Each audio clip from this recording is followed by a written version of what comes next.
Al Parc Natural de Collserola ha arribat una espècie invasora d'origen xinès que està assetjant les alzines. Aquesta planta, que sembla quelcom inofensiu, és un plançó d'un ailant.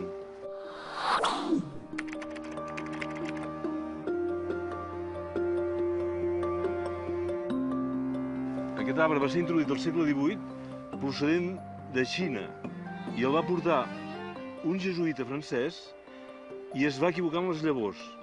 En jardineria és bonic, però no té cap aprofitament humà. Fins i tot, en alguns llocs de Catalunya li diuen el mal arbre.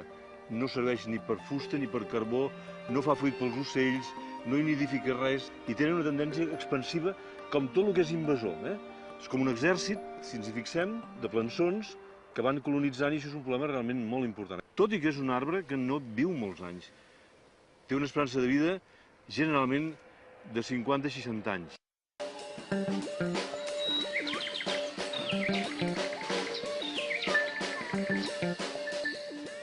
Per què hem d'eliminar els ailants? No hi ha espècies bones ni dolentes. El que passa és que els homes les hem traslladat de lloc i en el seu nou medi provoquen distorsions.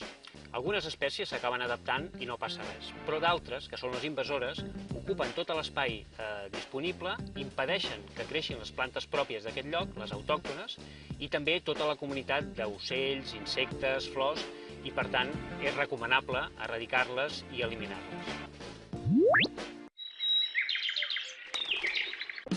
Ara aquí, a Collserola, aquesta problemàtica està intentant de ser atacada i de ser controlada. Hem quedat tècnics del Parc Natural de Collserola que avui ens mostraran quin és el seu programa d'actuació d'erradicació de l'ailant. Realment es tracta d'una autèntica infecció del paisatge. És a dir, l'ailant, aquí ho veiem, ha colonitzat absolutament tota aquesta antiga feixa de conreu i en aquests moments això és un autèntic bosc. Hola, Joan. Hola, Álvaro. Què tal? Hosti, aneu molt carregats. I per què ho porteu tot això? Què tal? Bon dia, Ostres, molt content de veure-vos.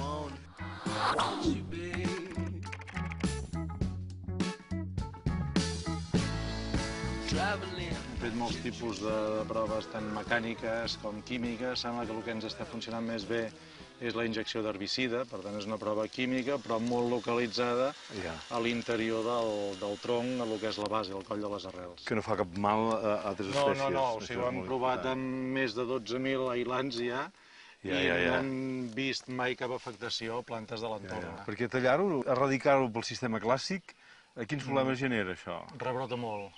L'ailant és un arbre que té un sistema radicular molt potent, s'estén molt i a la que li afectes la part aèria rebrota per tot arreu.